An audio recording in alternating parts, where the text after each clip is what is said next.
नमस्कार। आज हम एक ऐसी जमीन की बात कर रहे हैं जिसका एक गहरा ऐतिहासिक और राजनीतिक वजूद रहा है। बिहार का चित्तौड़गढ़ कहलाने वाला औरंगाबाद विधानसभा क्षेत्र 223। देखिए, ये हमारा कोई आम राजनीतिक विश्लेषण नहीं है।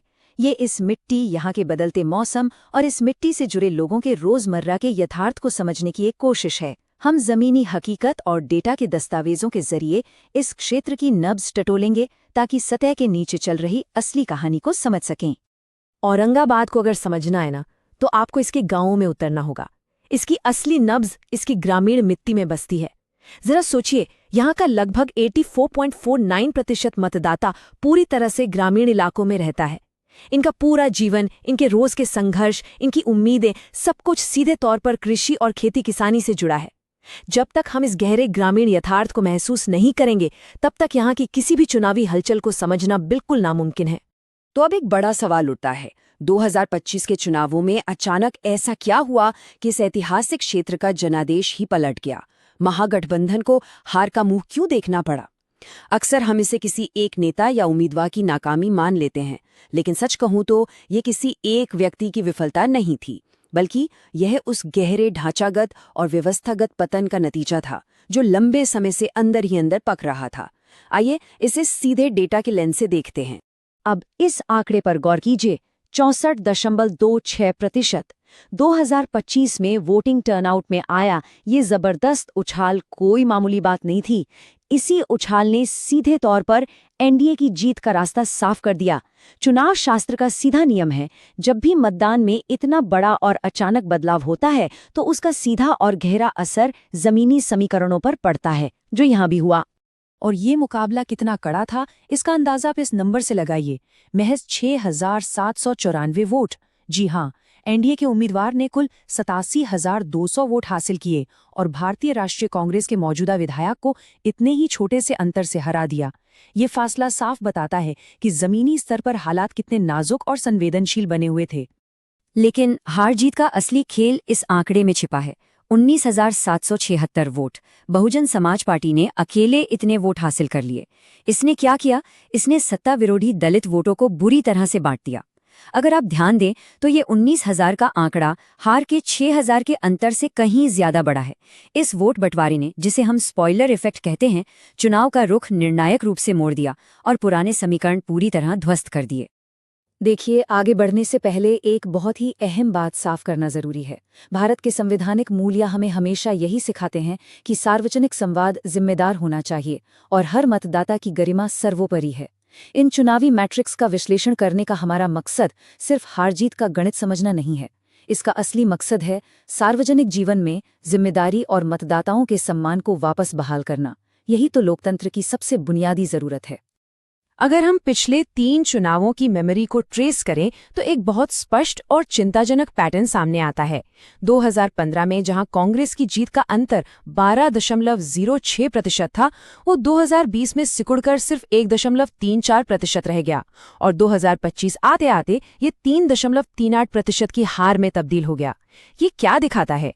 ये साफ तौर पर एक गहरी संस्थागत थकान और जनाधार के लगातार खिसकने का सबूत है। और ये थकान सिर्फ चुनावी नहीं, विधायी भी थी। विधानसभा के रिकॉर्ड्स खुद इसकी गवाही देते हैं। मौजूदा विधायक ने 17वीं विधानसभा में मात्र 59 सवाल पूछे, जबकि पूरे राज्य का औसत 90.7 था। ये महज एक नंबर नहीं है, यह जमीनी स्तर पर जनता की आवाज उठाने में आई भारी गिरावट और जनप्रतिनिधि की गहरी निष्क्रियता को दर्शाता है। जनता ये सब देख रही होती है। लेकिन अगर हम राजनीति से परे हटकर जमीनी हकीकत देखें तो दर्द कहीं ज्यादा गहरा है। ये क्षेत्र एक गंभीर कृषि संकट से जूझ रहा है। नहरों की बदहाली और मौसम की चरम मार ने किसानों की कमर तोड़ दी है। स्थानीय स्तर पर कोई उद्योग धंधे नहीं है और इसी वजह से हमारे युवा लगातार पलायन करने को मजबूर हैं।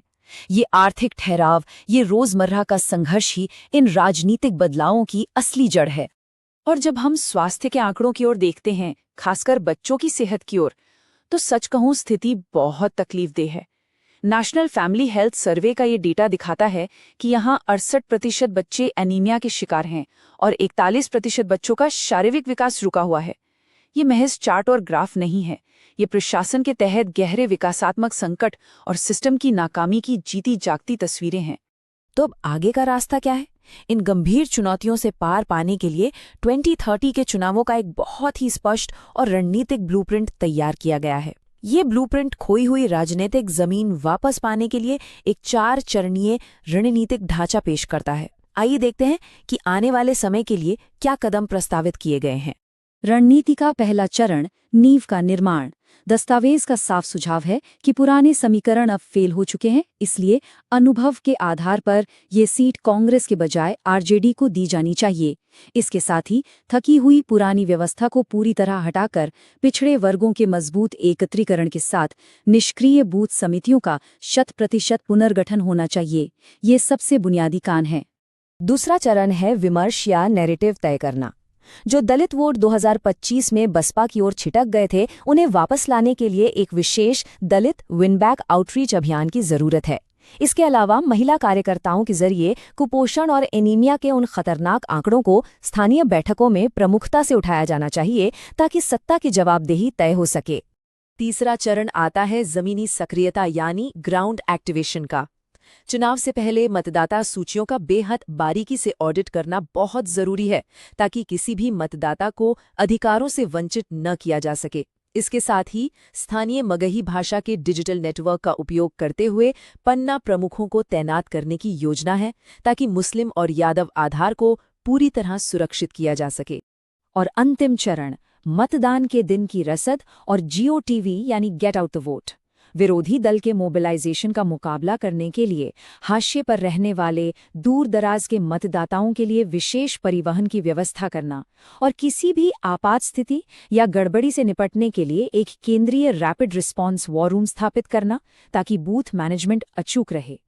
पर एक बात हमेशा ध्यान रखनी है, इस पूरी रणनीतिक सक्रियता के दौरान भारत के DPDP यानी digital personal data privacy framework का सख्ती से पालन होना चाहिए। जब आप मतदाता डेटा हैंडल करते हैं तो नागरिकों के निजता का सम्मान और उनकी स्पष्ट सहमति सर्वोपरि होती है। किसी भी चुनाव अभियान में ये एक पारदर्शी और जिम्मेदार प्रक्रिया की सबसे अहम शर्त है। अंत में अगर सही व्यवस्थागत सुधार किए जाएं तो ये क्षेत्र वो सब कुछ हासिल कर सकता है जिसका ये वास्तव में हकदार है। ये महज चुनाव जीतने की बात नहीं है, ये एक पूरी व्यवस्था को सुधारने का मिशन है। If you want to become a people-centric leader and uplift your constituency, get in touch with blueprintstrategies.ai at mgr@blueprintstrategies.ai or call 080-4204-1602. Purpose Beyond Politics।